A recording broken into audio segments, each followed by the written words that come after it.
여기도 전기차, 저기도 전기차. 와, 요즘 브랜드들은 너도 나도 새로운 전기차를 내놓기 바쁘죠. 더 나아가서 심지어는 완전한 전기차 브랜드로의 전환을 발표한 곳도 많습니다. 아니, 갑자기 왜 다들 전기차 브랜드가 되겠다고 하는 건지, 또 너도 나도 전기차만 만들면 문제는 없는 건지 간단히 알아보겠습니다. 대부분의 브랜드는 2030년부터 순수 전기차만 판매하거나 전기차의 판매 비중을 절반 이상까지 끌어올린다는 계획인데요. 브랜드별로 간단히 전동화 전략을 살펴보면 제네시스는 2025년부터 신차로 전기차만 출시하고 2030년부터는 전기차만 판매할 계획입니다. 이번에 전동화 컨셉카를 여럿 선보인 벤츠 역시 2030년부터 모든 라인업을 전기차로 대체할 예정이고요.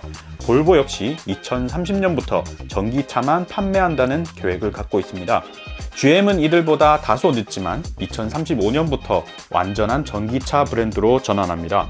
100% 전동화가 아니더라도 폭스바겐이나 BMW는 2030년부터 전기차 판매 비중을 절반 이상, 제규어 랜드로버는 60% 이상 높일 예정이고요.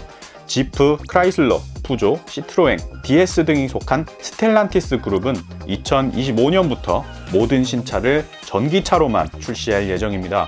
물론 기업들의 이러한 청사진은 충전 인프라나 배터리 수급, 시장 상황에 따라 언제든지 바뀔 수 있습니다.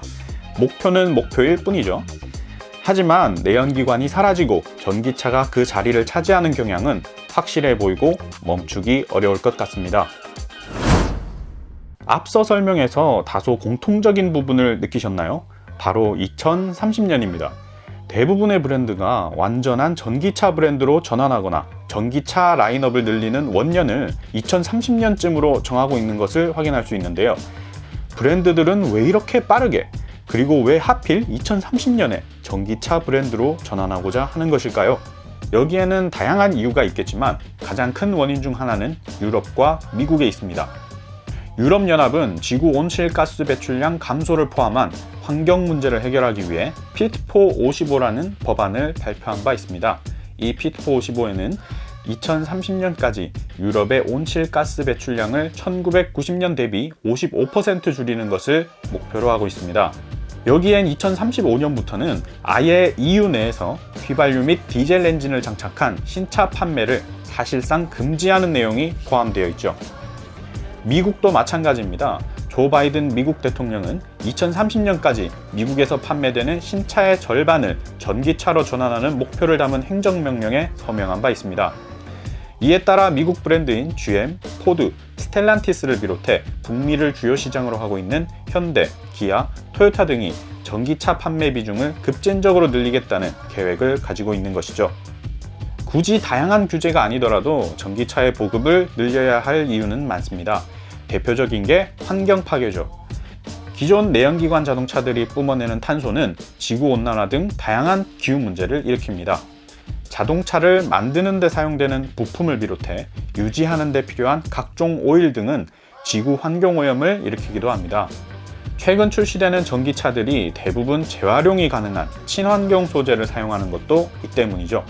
전기차는 기본적으로 내연기관 자동차보다 사용되는 부품 수가 적고 주기적으로 배출할 오일도 적으니 훨씬 친환경적이겠죠.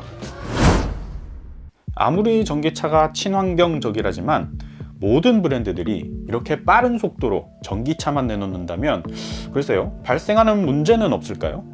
가장 먼저 생각하게 되는 것이 충전에 대한 문제입니다.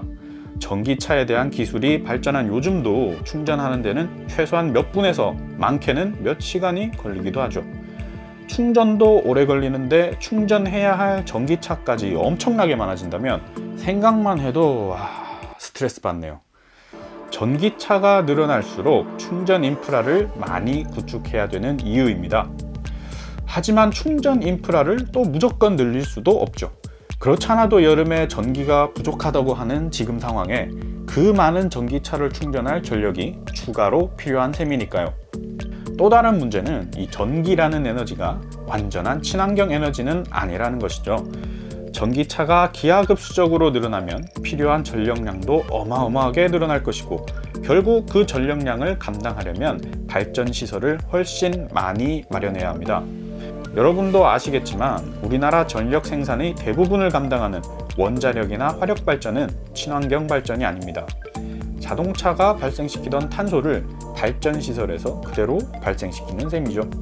자동차 가격과 성능에 대한 문제도 생길 수 있습니다. 어쩌면 이게 환경 문제보다 오히려 소비자들에겐 더 와닿는 문제일 수도 있겠네요. 전기차에서 가장 핵심이 되는 부품은 배터리라고 할 수 있습니다. 그런데 이 배터리라는 제품은 전통적인 자동차의 부품이 아니었기 때문에 자동차 제조사들은 생산 능력이 없습니다. 배터리 생산 능력을 갖춘 대표적인 우리나라 기업은 삼성 SDI, LG 에너지 솔루션이나 SK 이노베이션 등을 꼽을 수 있죠. 즉, 이런 회사들이 자동차 브랜드의 배터리를 어떻게 공급하느냐에 따라서 전기차의 성능이나 가격, 생산 등 중요한 부분이 좌지우지 될 수 있다는 것이죠. 이런 문제를 해결하기 위해 폭스바겐이나 테슬라 등은 이미 자체적으로 배터리 셀을 생산하겠다고 선언한 바 있습니다. 토요타, GM, 포드, 현대차 그룹 등 유수의 자동차 기업들도 배터리를 자체 생산하는 방안을 검토 중이라고 하네요.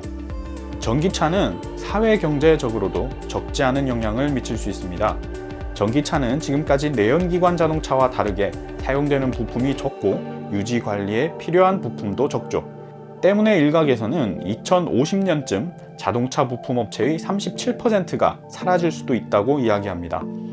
자동차 생산 라인의 일부 공정도 생략되겠죠. 유지 보수할 필요도 없기 때문에 자동차 정비 업체도 하나둘 문을 닫게 될 것입니다. 그곳에서 근무하던 노동자들은 당연히 일자리를 잃을 테고요. 그렇다고 이런 문제들이 아주 해결될 수 없는 것은 아닙니다. 언제나 그렇듯 우리는 충분히 답을 찾을 수 있을 것입니다. 그러기 위해서는 우리 모두가 고민하고 노력해야 되겠죠. 점점 빠르게 가까워지고 있는 전동화 사회, 내연기관과의 작별이 한편으로는 좀 아쉬우면서도 한편으로 기대되는 건 저뿐일까요?